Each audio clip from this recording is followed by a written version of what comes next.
Good morning. It's Lisa with Soulshine, and it's morning tea with me time. And I'm noticing with my hair up, because I'm in house cleaning mode. Monday is house cleaning, and my power scrunchie already in. And when my hair is pulled back, my grays are starting to show. This is what happens in quarantine, but at least we're all together in this. I'm not worried about it. It'll get taken care of soon enough.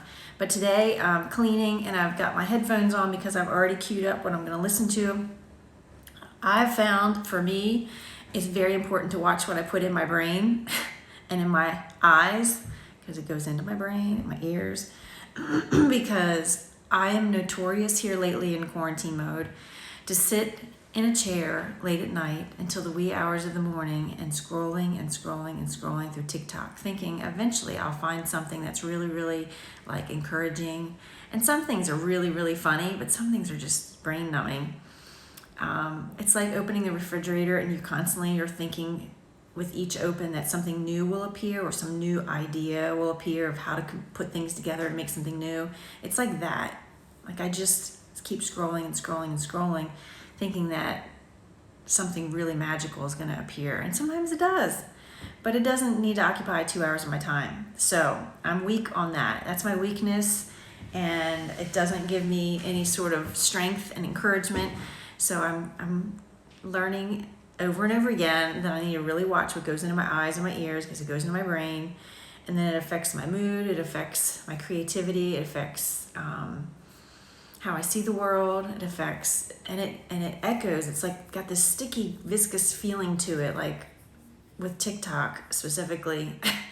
It has those really, really hooky songs, and it just hooks you. Those songs just get in your brain, so that's all you're hearing are those songs. And I don't want to muck up my brain enough any more than it already is to not be able to hear that still small voice that might say something like, so-and-so needs to be prayed for, or so-and-so needs to be sent a little message or a text of encouragement or whatever. And if I miss that glimmer, I just don't want to. So I need to unmuck my brain.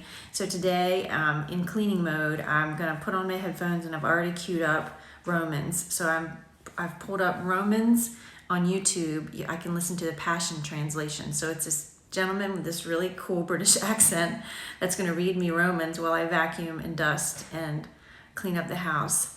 So that's what I'm doing today. I'm unmucking my brain and my house on a Monday, a rainy Monday. It's perfect for this. What is it you're doing today? Give me some messages and let me know what you're doing today. And if you're noticing the same mucking of the mind, and maybe we can unmuck it together. So I'm going to jump off here, begin the unmuck, and I hope you know that whatever you're doing today, I'm sending you so much love, and I hope you have a most marvelous day. Love you much. Mwah, mwah, mwah.